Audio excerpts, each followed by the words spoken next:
Press the bell icon of the ePathshala channel and never miss another update. नमस्कार दोस्तों, मेरा नाम विजय है और आप फाइनली ई पाठशाला के चैनल पे चैप्टर देख रहे थे कॉन्टेम्प्रेरी साउथ एशिया।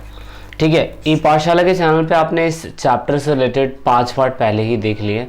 ये इस चैप्टर का लास्ट पार्ट है, बहुत ही ज़्यादा इम्पॉर्टेंट है क्योंकि इसमें हम जानने की कोशिश करेंगे साउथ एशिया की जितनी भी कंट्रियाँ थी उन कंट्रियाँ का आपस में रिलेशन कैसा बना। ओके, तो कुछ साउथ एशिया की कंट्री के अंदर भूटान भी हमारी जो नेबरिंग कंट्री है वो आती है।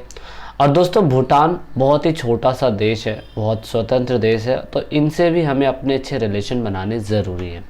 हालांकि बुक के अंदर नहीं है ये, लेकिन मैंने कोशिश करी है कि आपको थोड़ा बहुत इसके बारे में भी समझाया जा सके।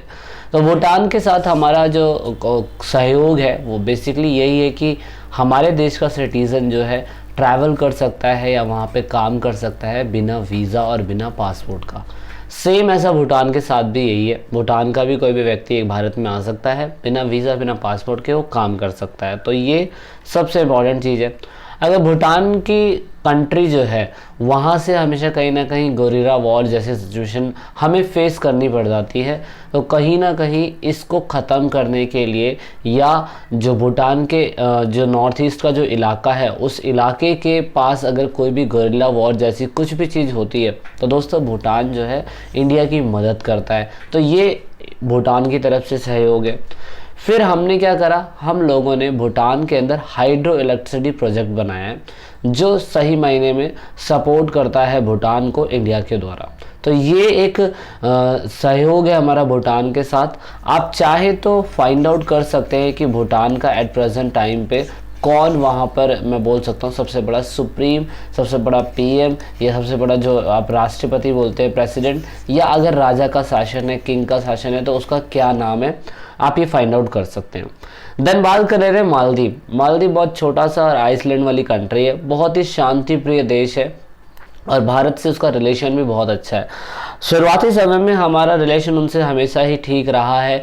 हम हमेशा मालदीव के अंदर जो डेवलपमेंट है, टूरिज़्म है, फिशर वर्क होती है, उनको कहीं ना कहीं फैलाने के लिए भारत ने हमेशा सहयोग देने की कोशिश करी है, कॉर्पोरेशन देने की कोशिश करी है।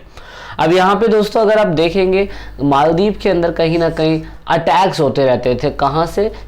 तमिल के मर्चेंडाइज के द्वारा, मतलब जो तमिल के या श्रीलंका के साउथ के जो इलाके हैं वहाँ के थ्रू कहीं ना कहीं मालदीव को अटैक झेलना पड़ता है। इस बिहाफ पे क्या कहते हैं, इंडिया उनकी मदद करता है कि ये चीज़ें ना हो, ये चीज़ें उन्हें ना फेस करनी पड़ जाए। तो ऐसी चीज़ों के लिए इंडिया उनकी मदद करता रहता है।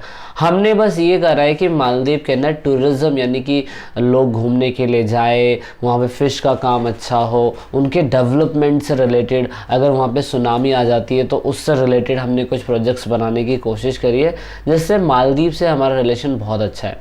अब क्योंकि साउथ एशिया की जितनी भी कंट्री हैं आप देख सकते हो, हमने अफ़गानिस्तान के बारे में नहीं पढ़ा क्योंकि बुक में नहीं था। बांग्लादेश, भूटान, इंडिया, मालदीव, नेपाल, पाकिस्तान और श्रीलंका, दोस्तों ये सारी की सारी साउथ एशिया की कंट्री है। इसीलिए हमने सार्क एक सम्मेलन किया। सार्क की पूरी फुल फॉर्म आप देख सकते हो, south Asian association for regional cooperation. हमने 1985 के अंदर इसे फॉर्म किया था, जैसे आप हिंदी में दक्षिणी एशियाई संघ बोल सकते हो।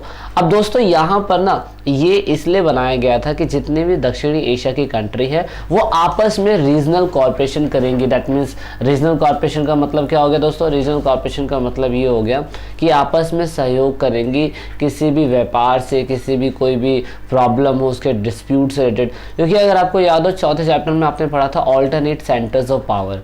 भारत जो था उस समय नेम के अंदर था, लेकिन उसके पास ऑल्टरनेट सेंटर कोई सा भी नहीं था। अगर आप देखो साउथ एशिया की कंट्रियों में अगर हम देखें तो आसियान शैली अलग थी, उसके बाद यूरोपियन यूनियन अलग था, नाटो अलग था, ये सब अलग थे। लेकिन इसी वजह से भारत ने भी कहीं ना कहीं एक अलग से ऑल्टरनेट सेंटर बनाने की कोशिश करी और उसका नाम था दोस्तों सार्क।